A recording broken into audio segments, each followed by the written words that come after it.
നമസ്കാരം. ഉത്തരത്തിലേക്ക് സ്വാഗതം. അങ്ങനെ നമ്മുടെ മുഖ്യമന്ത്രി മുങ്ങി എന്ന് പറഞ്ഞാൽ മതിയല്ലോ. കഴിഞ്ഞ ദിവസം പുലർച്ചെ ഇവിടെ നിന്ന് വിമാനം കയറിപ്പോയി. അദ്ദേഹത്തിനോടൊപ്പം മരുമകനുമുണ്ട്, മകളുമുണ്ട്.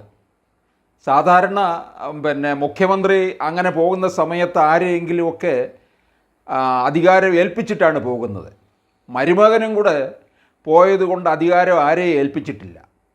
ആ പോയിരിക്കുന്നത് സ്വകാര്യ സന്ദർശനം എന്നാണ് പറഞ്ഞിരിക്കുന്നത്. ഏത് സന്ദർശനമാണെങ്കിൽ തന്നെയും അത് അറിയിച്ചിരിക്കണം എന്നുള്ളതാണ്. മുഖ്യമന്ത്രി ഈ രാവിലെ 10 മണി മുതൽ 5 മണി വരെ ജോലി ചെയ്യുന്ന ഒരു സർക്കാർ ഉദ്യോഗസ്ഥനല്ല. 24 മണിക്കൂറും 365 ദിവസവും കേരളത്തിലെ ജനങ്ങളോടൊപ്പം നിൽക്കേണ്ട ഒരാളാണ്. അതാണ് മുഖ്യമന്ത്രി എന്ന് പറയുന്നത്. അങ്ങനെയുള്ള മുഖ്യമന്ത്രി ഒരു ദിവസം പുലർച്ചെ രാജ്യം വിടുക എന്ന് പറഞ്ഞാൽ കേന്ദ്രാനുമതി ഉണ്ടാകും. 19 ദിവസത്തേക്കാണ് പോയിരിക്കുന്നത്. ഈ പോയിരിക്കുന്നത് ദുബായിലാണ്, മകൻ്റെ അടുത്തേക്ക് എന്നാണ് പറയുന്നത്. അവിടെ നിന്ന് ഇന്ത്യാനോഷ്യയിലേക്കും ബാലിദ്വീപിലേക്കും ഒക്കെ പോയിരിക്കുകയാണ്. ഏറ്റവും വലിയ സുഖവാസ കേന്ദ്രങ്ങളിലേക്ക്, എല്ലാ തരത്തിലുള്ള സുഖ ശീതളമയിൽ കഴിയാൻ വേണ്ടി സിംഗപ്പൂരിലും തങ്ങുന്നുണ്ട്. അപ്പോൾ ഇങ്ങനെയൊക്കെ പോകുന്ന അവസരത്തിൽ കേരളത്തിൻ്റെ സ്ഥിതി ആലോചിക്കണം. ഇപ്പോൾ അതിഗുരുതരമായ രീതിയിൽ കാര്യങ്ങൾ കടന്നു പോവുകയാണ്. സാമ്പത്തിക പ്രതിസന്ധി ഒരു വശത്തുണ്ട്. ഇപ്പോഴുള്ള പ്രശ്നമെന്ന് പറയുന്നത് ഏറ്റവും വലിയൊരു ദുരന്തത്തെ നേരിട്ടുകൊണ്ടിരിക്കുകയാണ്. പ്രളയം മാത്രമല്ല ദുരന്തം, അതികഠിനമായ ചൂടുകാലമാണ്. കേരളത്തിൽ സഹിക്കാൻ പറ്റുന്ന രീതിയിലല്ല. കൃഷി മുഴുവൻ നശിക്കുന്നു, കന്നുകാലികൾ മുഴുവൻ ചത്തൊടുങ്ങുന്നു. ഈ ഒരു കാര്യത്തിലേക്കാണ് പോകുന്നത്. കേരളത്തിലെ പാവം പിടിച്ചവർക്ക് ക്ഷേമ പെൻഷൻ കൊടുത്തിട്ട് നാളുകളായി. സിവിൽ സപ്ലൈസിലാണെന്നുണ്ടെങ്കിൽ സബ്സിഡി സാധനങ്ങളൊന്നും ഇല്ല. അങ്ങനെ കടത്തിന് മേൽ കടം കയറി മൂടോടെ മുടിഞ്ഞുകൊണ്ടിരിക്കുന്ന അവസരത്തിലാണ് മുഖ്യൻ്റെ ഈ ഉല്ലാസയാത്രയ്ക്കായിട്ട് പോയിരിക്കുന്നത്. അതും വേറൊരു കാര്യം ആലോചിക്കണം. ഇന്ത്യയിൽ പൊതു തെരഞ്ഞെടുപ്പ് നടക്കുകയാണ്. കേരളത്തിലെ തെരഞ്ഞെടുപ്പ് കഴിഞ്ഞു, പക്ഷേ ഇന്ത്യയിൽ പല ഘട്ടങ്ങളായിട്ട് നടന്നുകൊണ്ടിരിക്കുകയാണ്. ആ അവസരത്തിൽ ഇന്ത്യ മുന്നണിയുടെ ഒരു ഭാഗമാണല്ലോ പിണറായി വിജയൻ. ഇന്ത്യ മുന്നണിയെ ശക്തിപ്പെടുത്തേണ്ടത് അദ്ദേഹത്തിൻ്റെയും കാര്യമാണ്. അപ്പോൾ പല സംസ്ഥാനങ്ങളിലും പോയി തെരഞ്ഞെടുപ്പ് പ്രചാരണത്തിൽ പങ്കെടുക്കേണ്ട ഒരാളാണ്.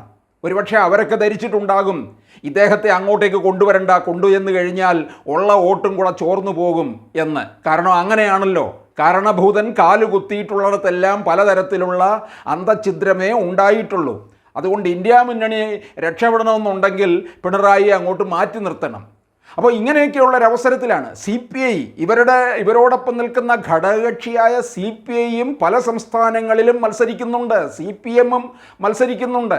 ഈ ഒരവസരത്തിലുള്ള യാത്രയിൽ ഇവരുടെ CPMൻ്റെ പോളിറ്റ് ബ്യൂറോ എന്താ അന്വേഷിക്കുന്നില്ലയോ? ഈ പോളിറ്റ് ബ്യൂറോ എങ്ങനെ അന്വേഷിക്കുന്നത്? ഇപ്പോൾ CPMൻ്റെ പാർട്ടി സെക്രട്ടറി, അഖിലേന്ത്യാ സെക്രട്ടറി തന്നെ ജീവിക്കുന്ന എന്തുകൊണ്ടാണ്? കേരളത്തിൽ നിന്നുള്ള വിഹിതം എടുത്തുകൊണ്ടല്ലേ അദ്ദേഹത്തിനും കൊടുത്ത് കഞ്ഞിയും പയറും കുടിച്ച് ഡൽഹി കഴിയുന്നത്? ഇല്ലെന്നുണ്ടെങ്കിൽ CPM ഉണ്ടോ?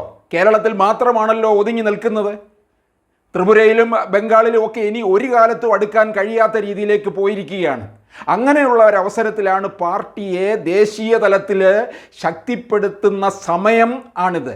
അത് മാറ്റി നിർത്തിയിട്ട് ഈ യാത്രയ്ക്ക് പോയിരിക്കുകയാണ്. മകളെയും മരുമകനെയും പോയിട്ടുണ്ട്. അവരും 3 രാജ്യങ്ങൾ സന്ദർശിക്കുന്നുണ്ട്. ഇതൊരു നിഗൂഢത ഇതിനകത്ത് നിലനിൽക്കുന്നില്ലേ? ഈ സ്വർണ്ണക്കടത്തിൻ്റെ ഒക്കെ തന്നെ കേന്ദ്രമായിട്ട് നിൽക്കുന്ന ദുബായിയാണ്. അവിടെയാണ് അദ്ദേഹത്തിൻ്റെ മകൻ ജോലി ചെയ്യുന്നതും താമസിക്കുന്നതും ഒക്കെ. മുഖ്യമന്ത്രി പലപ്പോഴും അമേരിക്കൻ സന്ദർശനം പൂർത്തിയാക്കിയിട്ട് ദുബായ് വഴിയാണ് മടങ്ങിയിട്ടുള്ളത്. അവിടെ ഏറെ ദിവസം തങ്ങിയിട്ടുമുണ്ട്. അതൊക്കെ പല നിഗൂഢതകൾക്കും വഴിതെളിച്ചിട്ടുള്ളതാണ്. അത് സംശയത്തിൻ്റെ നിഴലിലാണ് നിൽക്കുന്നത്. ആ സംശയത്തിൻ്റെ നിഴലിൽ നിൽക്കുന്നത് കൊണ്ടാണ് ഇപ്പോൾ സംസ്ഥാനത്തെ അറിയിക്കാതെയുള്ള ഈ യാത്രയിൽ കേരളത്തിലെ ജനങ്ങൾ വീണ്ടും മുഖ്യമന്ത്രിയെ സംശയത്തിൻ്റെ നിഴലിൽ തന്നെയാണ് നിർത്തുന്നത്. പ്രത്യേകിച്ച് ഇത്തരത്തിലുള്ള നിരവധി കേസ് അന്വേഷണം നടക്കുന്നതിനാൽ തെരഞ്ഞെടുപ്പ് കഴിയുമ്പോൾ സ്ഥിതിഗതികൾ മാറും എന്ന് മുഖ്യൻ കണക്ക് കൂട്ടുന്നുണ്ട്.